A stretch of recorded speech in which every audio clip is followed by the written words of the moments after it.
So here I was, minding my own damn business, and someone had the balls to take my video, give me all the credit, and in the process increase my channel subscriber count by over 10 times what it had been earlier that day. I'm so f***ing grateful that I literally could not come up with a more entertaining way to say thank you other than just being extremely sarcastic. And I know that I have my work cut out for me to provide each and every one of you with the content you deserve, but so far I've just been staring at my screen for 2 days being like, what? Video editing and creative writing has been a passion of mine for so long, and I just started to have the confidence in myself to start posting videos and listen to my voice for more than a couple minutes. So for Asmongold to pick up one of my videos and for so many people to enjoy it and leave comments discussing the topic with me was just a dream come true. Anyway, I want to get to the rest of the video, but I just want you to know how grateful I am to all of you for watching my video and feeling confident enough in my content to give me a sub. I hope that I can continue to give you content worthy of your support.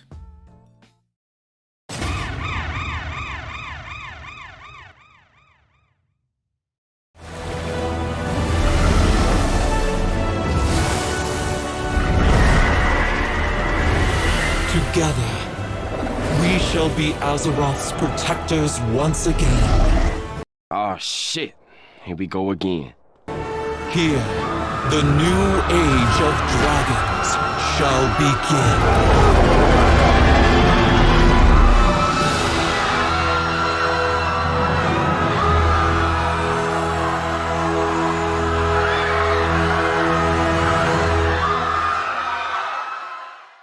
This has got to be my favorite time of the year. My favorite part of WoW's dev cycle. When details come out about a new expansion, everyone gets all doe-eyed and excited for all the possibilities of what a new expansion could bring. It's like, yeah, Blizzard has hurt us in the past, but this time it'll be different. Well, coming from the 3 most awkward people ever, and the best the company has to represent the product, it sounds like this might be a big change in their game design philosophy. And I, for one, am so proud that Blizzard is trying to take risk here and change things up. We don't know too much yet, and I don't want to be too optimistic, but I kind of like what they said. There's a lot to think about with what they're promising with the new expansion, so I'll point out a couple things I really like and what I'm a bit worried about. But before I even get into any of that, take everything they say with a grain of salt. In my opinion, Blizzard has never really had a problem with ideation. All the big things they've introduced in the past seem pretty cool on paper, but it's really execution that starts to get a little messy, and details on that we haven't seen yet. So before we all go back and get on our knees begging the gods of Azeroth for their love, let's wait till they give us a little bit more detail on how some of these things are actually going to work. Until then, it'll be nice to dream.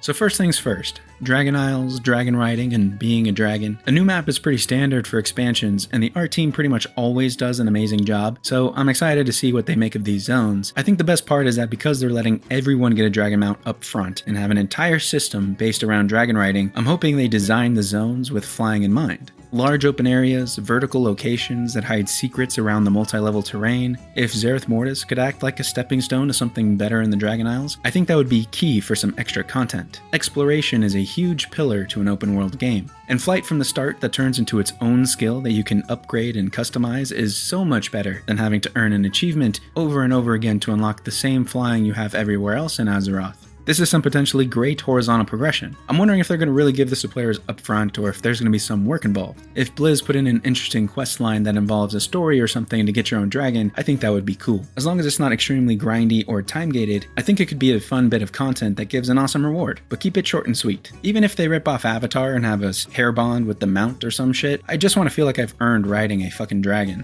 Oh, and give me a top hat that I can put on her. I'm going to call her Cookie. I'm excited for the new hero class, which of course is race locked to the Drakthir. The only major thing I'm worried about is that hero classes are notoriously unbalanced at the start of their expansions, but hey, at least they have a new starting zone and interesting skills to play around with. I especially like that they're thinking of adding in some action combat to the game, with different spells having different effects depending on how long you hold the key or something like that. That was definitely something that got my attention. Talent trees are back, and they may be better than ever. I actually love this idea that you get a set of talents for your class and a set of talents for your spec. This was something that last Epoch did with their talent tree, and I absolutely loved it. It gives you a sense of class identity, but also gives you the option to customize into your spec even further. Having meaningful progression through these talents is going to be big, so I'm curious to see how they'll do it. If they get this right, I might just delete all of my alts and re-level them, just to feel that satisfaction of slowly building up my power and spending talent points at each level. This is probably what I'm most excited for, and it really has nothing to do with the Dragon Isles. Please, Blizzard, please get this one right.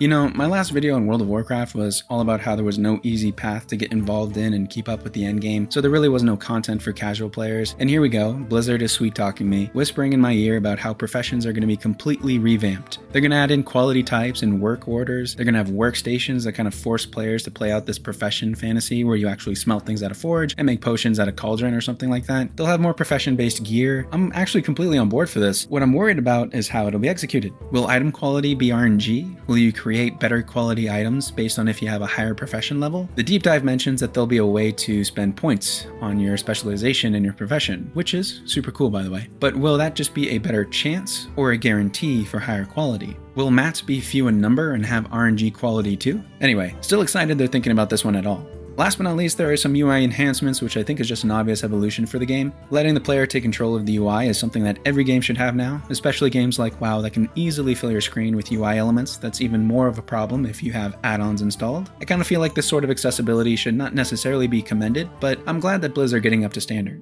Overall, it's a new expansion and I'm always excited to see how they turn out. It seems like the team is taking the time to tell us that they're working on a bunch of things other than borrowed power systems or some version of Covenant rep grinds. I will say this, if they have all this other stuff in the game, I wouldn't mind as much if they have a tedious player power system, because at least there'll be some other options for content. I personally still wouldn't want the temporary power system in there, but I know some people like that, and I wouldn't want to take it away from them. I don't have too much negative to say, but like I said, my problem with Blizzard has always been execution. I think the main thing we need to understand is how all of this is going to mesh with the gameplay. New professions are cool, but what is the gameplay associated with material gathering and skill training? Dragon riding and customization is cool, but is the progression going to be boring, repetitive, and will I need to do everything again for each of my alts? They mention a lot of exploration, but not exactly what's going to be out there, and an open world with nothing in it isn't very exciting. But they may not have all this figured out yet, so I'll be looking out for more details and will temper my expectations as they come.